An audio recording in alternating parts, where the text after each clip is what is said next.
고대 양피지에 새겨진 글자들이 전하는 이야기는 우리가 알고 있는 성경의 역사를 완전히 뒤바꿔 놓을 수도 있습니다.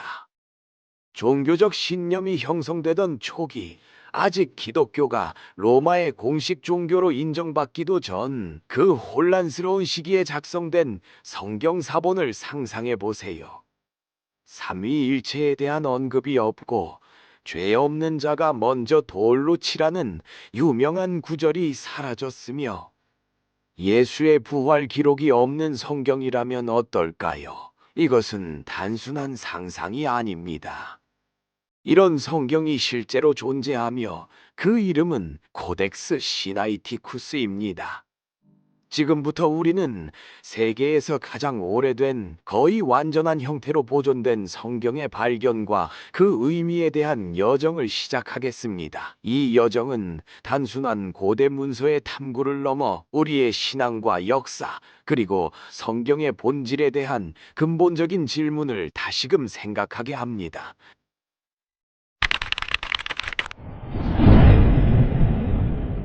시나이 반도의 뜨거운 모래를 가로지르는 한 독일 학자의 모습을 상상해 보세요. 1844년 콘스탄틴 폰 티센도르프는 초기 성경 사본을 찾아 험난한 여정을 시작했습니다. 그의 목적지는 모세가 십계명을 받았다고 전해지는 시나이산 기슭에 자리한 성 캐서린 수도원이었죠. 이 수도원은 단순한 건물이 아니라 수세기 동안 귀중한 비밀을 간직해온 신앙의 요새였습니다. 티센도르프가 도착했을 때 그는 지친 상태였지만 열정만큼은 식지 않았어요. 그는 수도원 구석구석을 탐색하며 고대 사본의 흔적을 찾았습니다. 그러던 중 그는 조용한 한 방에서 놀라운 발견을 하게 됩니다. 오일 램프의 희미한 불빛 아래 수도사들이 치워둔 양피지 조각들이 담긴 바구니를 발견했거든요. 그가 한 장을 꺼내들자 굵고 각진 그리스어 문자가 그를 맞이했습니다. 티센도르프는 즉시 이것이 무엇인지 알아봤어요. 단순한 텍스트가 아니라 셉투아긴트, 즉 그리스어로 번역된 구약 성경이었고 그가 본 어떤 사본보다도 오래된 것이었습니다. 더 충격적인 것은 수도사들이 이 귀중한 양피지를 단순히 수도원 화덕의 연료로 사용할 예정이었다는 사실이었죠. 세계에서 가장 오래된 성경이 재로 변할 위기에 처해 있었던 겁니다. 티센도르프는 즉시 행동했습니다. 간청과 설득 끝에 그는 43장의 양피지를 가져갈 수 있었어요. 하지만 그는 이것이 시작에 불과하다는 것을 알았습니다. 더 많은 것이 숨겨져 있을 거라고 확신했죠. 그래서 그는 1853년에 다시 돌아왔지만 이번에는 수도원이 더 조심스러워져 아무것도 얻지 못했습니다. 대부분의 사람들이라면 포기했을 테지만 티센도르프는 집요했어요. 1859년 그는 러시아 차르의 후원을 받아 세 번째로 수도원을 방문했습니다. 그리고 마침내 기적이 일어났습니다. 한 수도사가 그를 방으로 안내하여 빨간 천에 쌓인 거대한 양피지 더미를 보여주었어요. 구약과 신약, 심지어 그가 들어본 적도 없는 이상한 책들까지 포함된 거의 완전한 코덱스 시나이티쿠스가 그의 눈앞에 펼쳐져 있었습니다. 이 고대 성경은 단순한 종이가 아닌 동물 가죽으로 만들어진 양피지로 구성되어 있습니다. 송아지, 양, 염소의 가죽을 얇게 펴서 만든 이 양피지는 종이보다 훨씬 튼튼했죠. 만져보면 생명의 흔적이 느껴질 정도로 독특한 질감을 가지고 있습니다. 시간의 흔적이 묻어나는 노란빛이 도는 페이지들은 가장자리가 말려있는 상태였어요. 원래는 약 730장, 앞뒤로 계산하면 1460페이지에 달하는 방대한 분량이었습니다. 하지만 시간은 도둑처럼 많은 것을 빼앗아갔고 오늘날에는 약 400장이 남아있어요. 절반 조금 양만 생존한 셈이죠. 글자들은 그리스어로 쓰여져 있으며 운시알 언셜이라 불리는 각진 대문자 형태입니다. 단어 사이에 공백이 없고 구두점도 없이 그저 텍스트의 물결이 페이지를 가로지르고 있었죠. 4세기의 필체로 화려함보다는 명확성을 위해 만들어진 것이었습니다. 코덱스 시나이티쿠스는 구약과 신약 모두를 포함하고 있어요. 구약은 히브리어 마소라 본문이 아닌 셉투아긴트, 즉 그리스어 번역본입니다. 신약에는 우리가 알고 있는 복음서, 사도행전, 바울의 서신, 요한계시록 등이 있지만 오늘날 우리가 알고 있는 것과는 약간 다른 형태로 존재합니다. 가장 놀라운 점은 이 코덱스가 오늘날 성경에서는 찾아볼 수 없는 추가 서적들을 포함하고 있다는 사실입니다. 바나바 서신과 헤르마스의 목자라는 작품들이 마치 정경인 것처럼 함께 제본되어 있었어요. 이것들은 단순한 부록이 아니라 당시 초기 기독교에서 중요하게 여겨졌던 문헌들입니다. 과학은 우리에게 첫 번째 단서를 제공합니다. 방사성 탄소 연대 측정법을 통해 이 코덱스는 4세기 C, 즉 서기 330년에서 360년 사이에 제작된 것으로 확인되었습니다. 고문서학 역시 이를 뒷받침하는데 운시할 글자의 형태와 잉크가 페이지에 남긴 흔적, 필사자들의 독특한 스타일 모두 4세기를 가리키고 있어요. 이 시기는 로마 제국이 여전히 강력했지만 이제는 기독교의 깃발 아래 있던 때입니다. 예수나 사도들의 시대가 아니라 신앙이 권력을 얻기 시작한 변화의 시기였죠. 이 시점에서 한 이름이 떠오릅니다. 바로 콘스탄티누스 황제입니다. 그는 313년 밀라노 칙령을 통해 기독교를 합법화하여 박해받던 종교를 새로운 세력으로 변화시켰어요. 325년에는 니케아 공의회를 소집하여 신조를 정립하고 분열된 신앙을 통일하려 했습니다. 이 시기 일부 기록에 따르면 콘스탄티누스는 331년경에 50권의 화려한 성경 사본을 주문했다고 합니다. 역사학자이자 주교였던 유세비우스가 이 임무를 맡아 고급 양피지에 이 책들을 제작했다고 하죠. 코덱스 시나이티쿠스가 이 중 하나일까요? 연대가 맞고 규모도 적절합니다. 원래 730장이 넘는 방대한 프로젝트였으니까요. 또한 그리스어로 쓰여져 있는데 이는 콘스탄티누스가 활동하던 동로마 제국의 언어이기도 합니다. 시기적으로도 잘 맞아떨어집니다.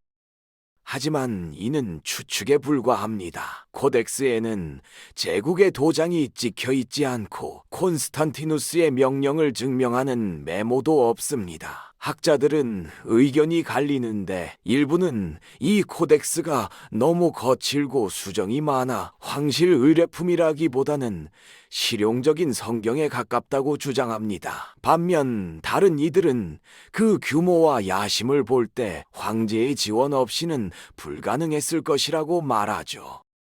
이제 코덱스 시나이티쿠스를 열어서 그 내용을 살펴봅시다. 이것은 단순히 양피지와 잉크가 아니라 수세기 동안 살아남은 말씀, 이야기, 가르침, 원시 텍스트입니다. 그런데 여기서 충격적인 사실은 이것이 우리가 알고 있는 성경과 다르다는 점입니다.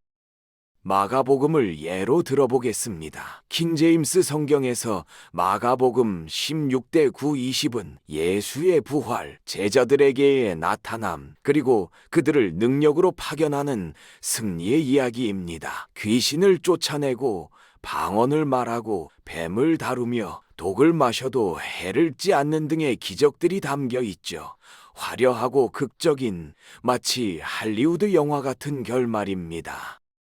그러나 코덱스 시나이티쿠스에서는 이 전체 부분이 없습니다. 마가복음은 16대 8에서 끝납니다. 여인들이 빈 무덤 앞에서 떨며 너무 두려워 아무에게도 말하지 않았다는 내용으로 마무리됩니다. 뱀도 없고 독도 없고 승리의 파견도 없이 그저 침묵과 미해결된 상태로 끝나는 것이죠. 또 다른 예는 요한복음의 유명한 장면입니다. 킹제임스 성경의 요한복음 7대 53에서 8대 1일까지 가늠한 여인이 예수 앞에 끌려와 돌로 치려는 상황에서 예수가 너희 중에 죄 없는 자가 먼저 돌로 치라고 말하는 장면이 있습니다. 자비롭고 강력한 자비의 상징과도 같은 이야기죠.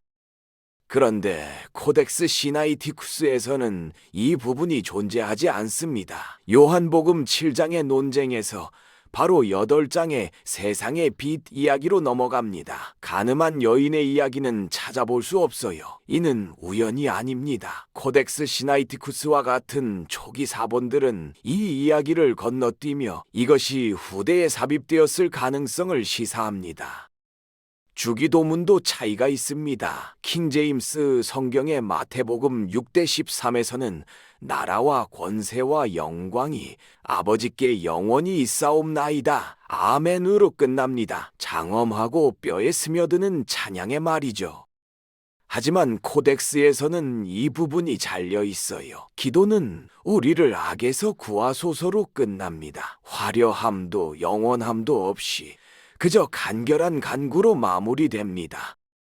이러한 차이점들은 우리에게 중요한 질문을 던집니다. 만약 사도시대에 가장 가까운 가장 오래된 성경이 우리가 교회에서 사용하는 성경과 일치하지 않는다면 이것은 무엇을 의미할까요? 이것이 신앙의 기초에 균열을 가져오는 의심의 목소리일까요? 아니면 전혀 다른 무엇일까요? 가장 간단한 설명은 시간이 텍스트를 변화시켰다는 것입니다. 말은 고정된 채로 있지 않습니다. 그것들은 흔들리고 뒤틀리고 방황합니다. 코덱스를 복사한 모든 필사자, 그것을 전달한 모든 손은 인간이었습니다. 지친 눈, 떨리는 손가락, 방황하는 마음들이 있었죠. 복사 오류는 초대받지 않은 손님처럼 스며들어옵니다. 단어가 건너뛰고 줄이 2번 쓰이고 글자가 뒤집히면 갑자기 그가 하나님으로 바뀝니다. 또는 기도의 꼬리가 붙기도 합니다. 이는 악의가 아니라 수학적 확률의 문제입니다. 수천 개의 사본, 수천 번의 실수 기회가 있었던 것이죠. 그러나 모든 변화가 사고는 아닙니다. 일부 변화는 마치 누군가가 의도적으로 손을 댄 것처럼 보입니다. 예를 들어 조화, 하모나이제이션이라고 불리는 과정을 통해 필사자들은 복음서들이 서로 충돌하지 않도록 매끄럽게 만듭니다. 코덱스에서 마가복음은 갑작스럽고 거칠게 끝나지만 후대 텍스트에서는 다른 복음서와 일치하도록 결말이 덧붙여졌습니다. 또는 코덱스에서는 찾아볼 수 없는 가늠한 여인의 이야기가 요한복음에 나타나는 것은 어쩌면 다른 곳에서 언급된 예수의 자비를 반영하기 위한 것일 수 있습니다. 이것들은 실수가 아니라 편집, 즉 이야기가 조화롭게 울리도록 하는 신학적 조정입니다. 전통도 마치 담쟁이 덩굴처럼 스며듭니다. 주기도문에 나라와 권세와 영광이 아버지께 라는 부분은 예수의 말씀이 아니라 교회 예배의 전통에서 온 것으로 적절하다고 느껴져서 삽입된 것일 수 있습니다. 후대의 손들은 단순히 복사하지 않고 형성하고 추가하고 그들이 알고 있는 방향으로 텍스트를 조정했습니다.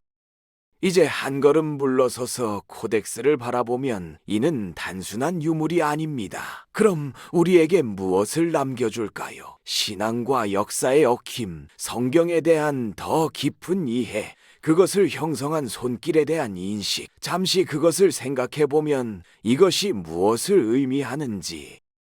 신앙과 역사 사이의 조용한 폭풍이 방 안에 있습니다. 일부 코덱스의 내용은 충격입니다. 가장 오래된 성경이 마가의 기적이나 요한의 자비를 건너뛰었습니다.